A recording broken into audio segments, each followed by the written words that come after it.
পৃথিবীর সবচেয়ে ভয়ঙ্কর জায়গা কোনটা? কোনো গহীন জঙ্গল, গভীর সমুদ্রের তলদেশ, নাকি কোনো প্রাচীন অভিশপ্ত গুরস্থান? না, পৃথিবীর সবচেয়ে ভয়ঙ্কর জায়গা হল নিজের বিবেকের আয়না। ভাবুন তো, এমন এক আয়না যার সামনে দাঁড়ালে আপনার বর্তমান বা ভবিষ্যৎ নয়, বরং আপনার করা সবচেয়ে গোপন আর ভয়ঙ্কর পাপের চেহারা ফুটে ওঠে। আর সেই চেহারাগুলো যদি আয়নার ভেতর থেকে জীবন্ত হয়ে বেরিয়ে এসে আপনারই গলা চেপে ধরে। আজ আপনারা শুনবেন ইতিহাসের পাতা থেকে চিরতরে মুছে ফেলা এক অভিশপ্ত শহরের গল্প, যে শহরের দাম্ভিক রাজা নিজের ভবিষ্যৎ দেখতে চেয়ে ডেকে এনেছিলেন এক ভয়াবহ পরিণতি। এমন এক পরিণতি যা শুনলে আপনার গায়ের রক্ত হিম হয়ে যাবে। ভিডিওর শেষ পর্যন্ত চোখের পলক ফেলতে পারবেন না, কারণ আজকের গল্প আপনাকে আপনার নিজের ছায়াকেও ভয় পেতে বাধ্য করবে। প্রাচীন আরবের এক হারিয়ে যাওয়া প্রান্তর জারকা, আজ যেখানে শুধুই ধু ধু মরুভূমি আর বিষাক্ত সাপের আনাগোনা, 1000 বছর আগে সেখানে মাথা উঁচু করে দাঁড়িয়েছিল এক জাঁকজমকপূর্ণ শহর। আর এই শহরের একচ্ছত্র অধিপতি ছিল রাজা জাবাল। রাজা জাবালের নিষ্ঠুরতা আর ক্ষমতার লোভ ছিল সীমাহীন। তার তলোয়ারের তৃষ্ণা কখনো মিটত না। সিংহাসনে বসার জন্য সে নিজের জন্মদাতা পিতাকে অন্ধ কারাগারে আটকে রেখেছিল, নিজের বড় ভাইকে বিষ খাইয়ে হত্যা করেছিল। তার ভয়ে জারকা শহরের পাখিরাও যেন শব্দ করে ডাকতে ভয় পেত। পৃথিবীর সমস্ত সম্পদ, সোনাদানা, হিরে জহরত তার পায়ের কাছে লুটোপুটি খেলেও জাবালের মনে কোনো শান্তি ছিল না।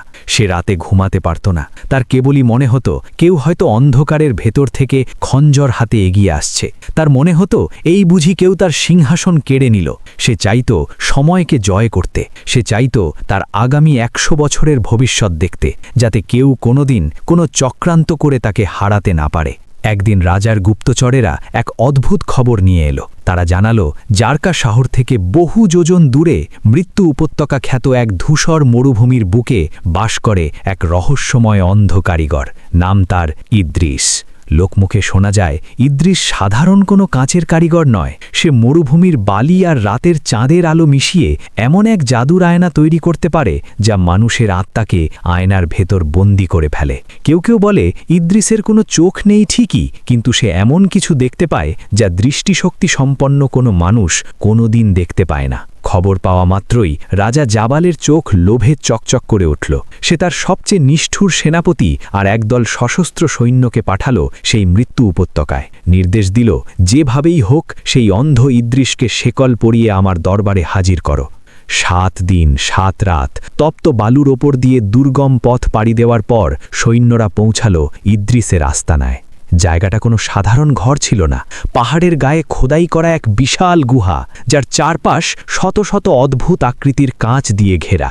বাতাস যখন সেই কাঁচগুলোর ভেতর দিয়ে বইছিল, তখন মনে হচ্ছিল হাজারো আত্মা একসাথে ডুকরে কাঁদছে। প্রহরীদের বুকের ভেতরটা অজানা এক আতঙ্কে কেঁপে উঠল। গুহার ঠিক মাঝখানে বসেছিল ইদ্রিস, পরনে শতচ্ছিন্ন পোশাক, 2 চোখ সাদা কাপড়ে বাঁধা। সৈন্যদের পায়ের আওয়াজ শুনে সে বিন্দুমাত্র চমকাল না। তার ঠোঁটের কোণে ফুটে উঠল এক রহস্যময় হাসি। সে শান্ত গলায় বলল, আমি জানি তোমরা কেন এসেছ। তোমাদের রাজার মৃত্যু ভয় তাকে পাগল করে দিয়েছে। চলো, আমি তোমাদের সাথেই যাব। ভারী লোহার শেকলে বেঁধে অন্ধ ইদ্রিসকে আনা হলো রাজা জাবালের জাঁকজমকপূর্ণ দরবারে। পুরো দরবার নিস্তব্ধ। সবাই অবাক হয়ে দেখছে এই জীর্ণ শীর্ণ অন্ধ মানুষটাকে, যার চেহারায় ভয়ের লেশ মাত্র নেই। দাম্ভিক রাজা সিংহাসন থেকে উঠে দাঁড়ালো। তার গলা থেকে বের হলো এক অহংকারী গর্জন। অন্ধ, আমি শুনেছি তুই জাদুর আয়না বানাস। তুই নাকি মানুষের আত্মাকে কাঁচের ভেতর বন্দি করতে পারিস। আমি চাই তুই আমার জন্য এমন এক 1000 আয়নার মহল বানিয়ে দে, যেখানে দাঁড়ালে আমি আমার আগামী 100 বছরের ভবিষ্যৎ দেখতে পাবো। আমার শত্রুরা কবে কোথা থেকে আক্রমণ করবে আমি সব দেখতে চাই। রাজা এক পা এগিয়ে এসে নিচু গলায় বলল, যদি পারিস তোকে সোনা আর হিরেই মুড়ে দেব, আর যদি না পারিস তোর গায়ের চামড়া জ্যান্ত ছাড়িয়ে এই দরবারের মেঝেতে বিছিয়ে রাখব। পুরো রাজদরবার স্তব্ধ হয়ে গেল। সবাই ভাবল অন্ধ কারিগর এবার ভয়ে রাজার পায়ে লুটিয়ে পড়বে। কিন্তু ইদ্রিস মাথা উঁচু করল। তার সাদা কাপড়ে ঢাকা 2 চোখ যেন সরাসরি রাজার আত্মার ভেতর প্রবেশ করল। সে অত্যন্ত শান্ত কিন্তু ভারী গলায় বলল, মহামান্য রাজা জাবাল, আমি আপনার জন্য সেই মহল বানিয়ে দেব।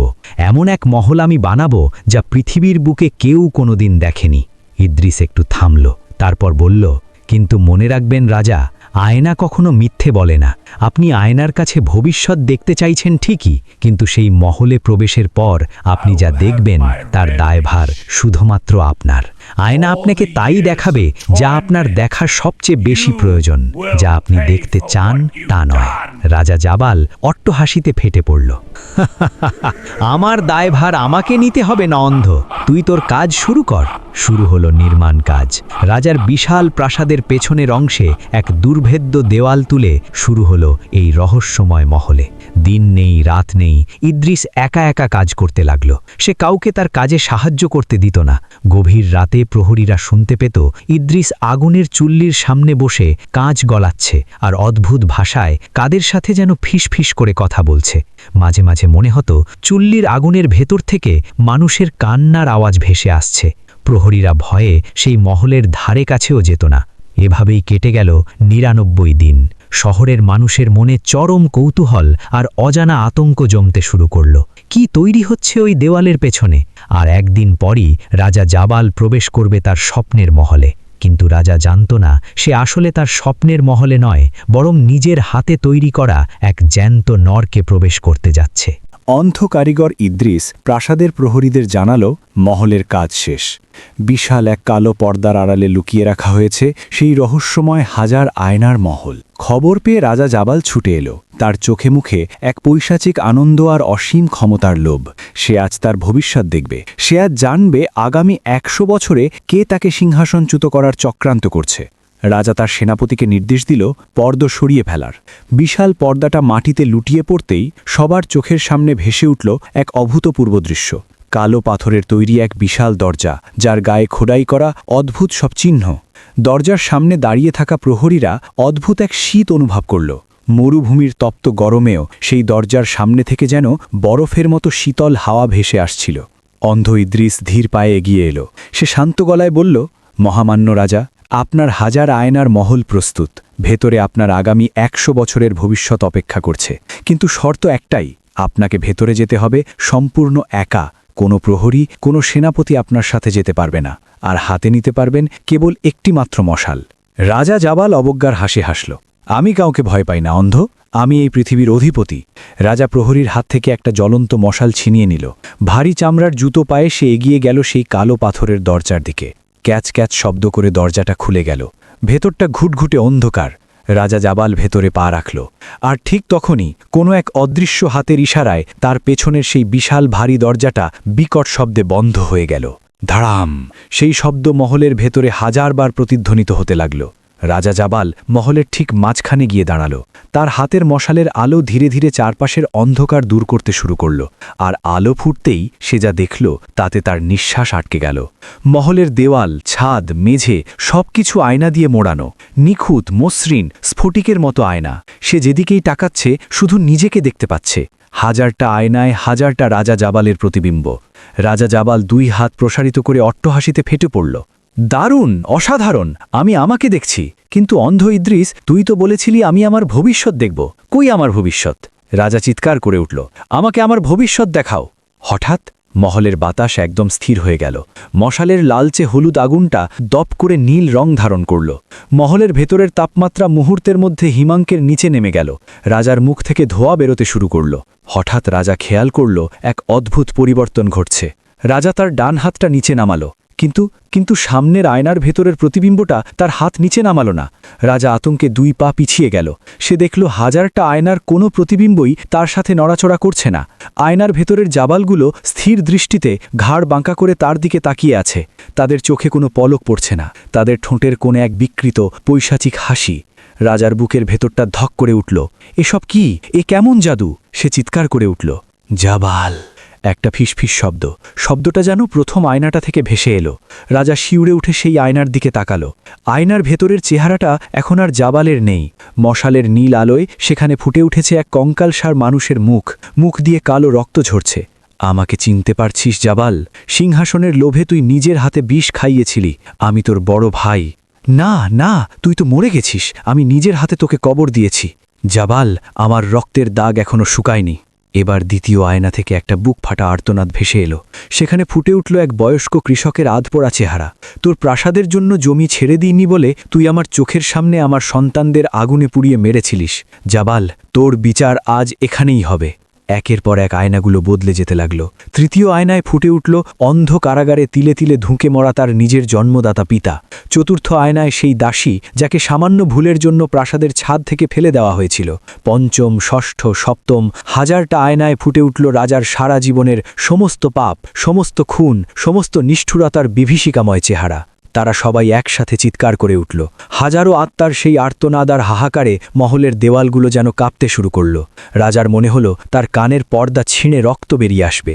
সে 2 হাত কান চেপে ধরে মেঝের ওপর হাঁটু গেড়ে বসল। থামো, থামো তোমরা, আমাকে এখান থেকে বের হতে দাও। রাজা জাবাল, যে জীবনে কারো কাছে মাথা নত করেনি, সে আজ ভুতুরে আয়নার সামনে বসে ভিখারির মতো কাঁদছে। সে উঠে দাঁড়িয়ে পাগলের মতো দরজার দিকে ছুটল। কিন্তু দরজা কোথায়? যেদিকে তাকায় সেদিকেই শুধু আয়না আর আয়না। পুরো মহলটা যেন এক নিশ্ছিদ্র গোলধাঁধায় পরিণত হয়েছে। পালানোর কোনো পথ নেই। হঠাৎ আয়নাগুলো থেকে এক অদ্ভুত শব্দ হতে শুরু করল, বুদবুদ ওঠার শব্দ। রাজা থমকে দাঁড়িয়ে দেখল আয়নার কাঁচগুলো গলে গিয়ে তরল রূপার মতো হয়ে যাচ্ছে, ঠিক যেন একটা থকথকে পুকুর। আর সেই তরল আয়নার ভেতর থেকে ধীরে ধীরে বেরিয়ে আসতে শুরু করল হাজার হাজার পচা গলা হাত, হাড় বেরিয়ে থাকা রক্তমাখা ভিৎস সব হাত। তারা আয়নার সীমানা পেরিয়ে মহলের ভেতরে ঢুকে পড়ছে। জাবাল চিৎকার করে উল্টো দিকে ছুটতে গেল, কিন্তু একটা লম্বা ঠান্ডা হাত খক করে তার পায়ের গোড়ালি চেপে ধরল। জাবাল মুখ থুবড়ে পড়ে গেল মেঝের ওপর। সাথে সাথে আরও শত শত হাত তার রাজকীয় পোশাক, তার গলা, তার চুল খাপচে ধরল। না, না! জাবাল তার জীবনের সর্বোচ্চ শক্তি দিয়ে চিৎকার করে উঠল, কিন্তু আয়নার ভেতরের সেই প্রতিশোধপরায়ণ আত্মারা তাকে টেনে নিয়ে যেতে লাগল আয়নার গহীনে। জাবালের নখগুলো মেঝের পাথরে আঁচড় কাটতে কাটতে রক্তাল্প হয়ে ভরে গেল। অন্ধ কারিগর ঠিকই বলেছিল, আয়না তাকে তার ভবিষ্যৎই দেখাচ্ছে, কিন্তু সেই ভবিষ্যৎ সিংহাসনের নয়। সেই ভবিষ্যৎ হলো তার নিজের তৈরি করা অনন্তকালের এক অন্ধকার নরক, যেখান থেকে মৃত্যুও তাকে উদ্ধার করতে পারবে না। দীর্ঘ ভয়ঙ্কর একটা রাত কেটে গেল। জারকা শহরের আকাশে ভোরের আলো ফুটতে শুরু করেছে। রাতের সেই গুমোট আবহাওয়া আর নেই, কিন্তু প্রাসাদের পেছনের ওই কালো পাথরের দরজার বাইরের পরিবেশটা একদম থমথমে। প্রহরীরা এবং সেনাপতি সারা রাত ওই দরজার বাইরে দাঁড়িয়েছিল। রাতের বেলা তারা ভেতর থেকে কোনো চিৎকার শুনতে পায়নি। ওই নিশ্ছিদ্র দেওয়াল ভেদ করে জাবালের বুক ফাটা আর্তনাদের একটা শব্দ বাইরে আসেনি। চারদিক পিনপতন নীরবতায় ঢাকা। সকালের সূর্য ওঠার সাথে সাথে সেনাপতির ধৈর্যচ্যুতি ঘটল। রাজামশাইয়ের তো এতক্ষণ ভেতরে থাকার কথা নয়, দরজা খোল! সেনাপতি গর্জে উঠল। প্রহরীরা ভারী দরজাটা খোলার চেষ্টা করল, কিন্তু দরজা ভেতর থেকে এমনভাবে আটকে আছে যে শত চেষ্টাতেও তা নড়ল না। শেষমেশ বিশাল এক কাঠের গুঁড়ি এনে সজোরে আঘাত করা হলো কালো দরজায়। ধাড়াম! বিকট শব্দে ভেঙে পড়ল হাজার আয়নার মহলের দরজা। দরজা ভাঙার সাথে সাথেই ভেতর থেকে এমন এক দুর্গন্ধ আর শীতল বাতাস বেরিয়ে এলো যে প্রহরীরা ছিটকে পিছিয়ে গেল। মনে হলো যেন হাজার বছরের পুরনো কোনো গোরস্থান উন্মুক্ত হয়ে গেছে। সেনাপতি তলোয়ার বের করে ধীর পায়ে ভেতরে প্রবেশ করল। তার পেছনে কাঁপতে কাঁপতে ঢুকল কয়েকজন প্রহরী। মহলের ভেতরটা আগের মতোই চকচক করছে। হাজারটা আয়নায় সেনাপতির হাজারটা প্রতিবিম্ব। কিন্তু রাজা জাবাল কোথায়? পুরো মহল তন্ন তন্ন করে খোঁজা হলো, কোথাও কেউ নেই। শুধু মহলের ঠিক মাঝখানে মেঝের ওপর পড়ে আছে রাজার সেই মহামূল্যবান স্বর্ণের মুকুট, আর একটু দূরে পড়ে আছে পুড়ে ছাই হয়ে যাওয়া একটা মশাল। রাজামশাই কোথায় গেলেন? এই বদ্ধ ঘর থেকে তিনি উধাও হলেন কিভাবে? সেনাপতি বিড়বিড় করে উঠল। হঠাৎ একজন প্রহরীর বিকট চিৎকারে সেনাপতির ধ্যান ভাঙল। প্রহরীটা মহলের ঠিক মাঝখানের সবচেয়ে বড় আয়নাটার দিকে আঙুল তুলে থরথর করে কাঁপছে। তার চোখ দুটো যেন ভয়ে কোটর থেকে বেরিয়ে আসতে চাইছে। সেনাপতি ঘাড় ঘুরিয়ে সেই বিশাল আয়নাটার দিকে তাকালো, আর তাকানো মাত্রই তার হাতের তলোয়ার ঝনঝন শব্দে মেঝের ওপর খসে পড়ল। তার গায়ের রক্ত জল হয়ে গেল। আয়নার ভেতরে সেনাপতির কোনো প্রতিবিম্ব নেই। সেখানে আটকে আছে রাজা জাবাল। হ্যাঁ, আয়নার ঠিক সমতলে কাঁচের ভেতরের দেওয়ালে লেপ্টে আছে জাবালের আতঙ্কিত বিকৃত একটা মুখ। তার মুখটা হাঁ হয়ে আছে, যেন সে এক অনন্তকালীন চিৎকারে ফেটে পড়ছে, কিন্তু কোনো শব্দ বের হচ্ছে না। আর তার পাথরে স্থির চোখ দুটো থেকে ফোঁটায় ফোঁটায় গড়িয়ে পড়ছে টকটকে লাল রক্ত। রাজা জাবাল মারা যায়নি, সে চিরকালের জন্য বন্দী হয়ে গেছে তার নিজেরই তৈরি করা হাজার আয়নার মহলে, নিজের পাপের প্রতিবিম্বদের সাথে। পালাও, সবাই পালাও, সেনাপতি চিৎকার করে উঠল। প্রহরীরা একে অপরের ওপর দিয়ে হুড়মুড় করে সেই অভিশপ্ত মহল থেকে বেরিয়ে এসে সাহিত্য প্রাসাদের বাইরে খোলা উঠোনে এসে হাঁপাতে হাঁপাতে থামল। সেখানে অপেক্ষা করছিল আরেক বিস্ময়। প্রাসাদের প্রধান ফটকের কাছে ভোরের আলোয় শান্ত হয়ে দাঁড়িয়ে আছে সেই অন্ধ কারিগর ইদ্রিস। তার মুখে সেই রহস্যময় অবিচলিত হাসি। সেনাপতির আগে অন্ধ হয়ে তার দিকে তেড়ে গেল। কি জাদু করেছিস তুই অন্ধ? আমাদের রাজাকে কোথায় গুম করেছিস? আজ তোর গর্দান নেব আমি। ইদ্রিস একটুও নড়ল না। সে ধীরে ধীরে তার চোখের ওপর বাঁধা সেই সাদা কাপড়ের টুকরোটা খুলে ফেলল। সেনাপতি থমকে দাঁড়ালো। ইদ্রিস অন্ধ নয়, তার চোখ দুটো সাধারণ মানুষের মতো নয়, সেগুলো জলজলে সোনালি রঙের। সেই চোখে কোনো ভয় নেই, আছে হাজার বছরের গভীর এক গবস্য। ইদ্রিস অত্যন্ত গম্ভীর আর ভারী গলায় বলল, আমি কোনো জাদু করিনি সেনাপতি, আমি শুধু তাকে একটা আয়না দিয়েছিলাম। যে মানুষ নিজের বর্তমানের পাপ দেখতে পায় না, যার চোখ অহংকারে অন্ধ, তার আগামী দিনের ভবিষ্যৎ দেখার কোনো অধিকার নেই। জাবাল তার ভবিষ্যৎ দেখতে চেয়েছিল, আয়না তাকে তার আসল ভবিষ্যৎ দেখিয়ে দিয়েছে। ইদ্রিস ঘুরে দাঁড়ালো মরুভূমির দিকে। বাতাস বইতে শুরু করল। জারকা শহর এবার মুক্ত, কিন্তু মনে রেখো, প্রতিটি পাপের একটা নিজস্ব আয়না থাকে। সময় মতো সবাইকেই সেই আয়নার সামনে দাঁড়াতে হয়। কথাগুলো শেষ হওয়ার সাথে সাথেই এক দমকা হাওয়া ধুলোর ঝড় তুলে ইদ্রিসকে ঢেকে ফেলল। প্রহরী আর সেনাপতিরা চোখ ঢেকে ফেলল। কয়েক সেকেন্ড পর ধুলোর ঝড় থামলে তারা দেখল সেখানে কেউ নেই। অন্ধ কারিগর ইদ্রিস মরুভূমির বালুর সাথে যেন চিরকালের মতো শূন্যে মিলিয়ে গেছে। ইতিহাসবিদরা বলেন, রাজা জাবালের সেই হঠাৎ অন্তর্ধানের পর জারকা শহরের পতন শুরু হয়। আজ সেই শহরের কোনো অস্তিত্ব নেই, তা চাপা পড়ে আছে আরবের অন্তহীন বালিয়াড়ির নিচে। কিন্তু বেদুইনরা আজও বিশ্বাস করে, অমাবস্যার রাতে সেই নির্দিষ্ট মরুভূমিতে কান পাতলে হাজারটা কাঁচ ভাঙার শব্দ শোনা যায়, আর শোনা যায় এক অহংকারী রাজার অনন্ত আর্তনাদ, যে আজও তার নিজের আয়নার ভেতর থেকে বের হওয়ার পথ খুঁজছে। কি মনে হয় আপনাদের, আমাদের সবার ভেতরেই কি এমন একটা গোপন আয়না লুকিয়ে আছে, যার সামনে দাঁড়াতে আমরা ভয় পাই? কমেন্ট করে জানান আপনার মতামত। যদি এই শিহরণ জাগানো গল্পটা আপনাদের ভালো লেগে থাকে, তাহলে ভিডিওতে একটা লাইক দিন, বন্ধুদের সাথে শেয়ার করুন। আর এমনই সব আনকমন, রহস্যময় আর গা শিউড়ে ওঠা গল্প পেতে চ্যানেলটি সাবস্ক্রাইব করে বেল আইকনটি বাজিয়ে দিন। দেখা হবে আগামী পর্বে নতুন কোনো হারিয়ে যাওয়া ভয়ঙ্কর ইতিহাসের পাতা থেকে। সে পর্যন্ত নিজের ছায়াকে বিশ্বাস করবেন না। বিদায়।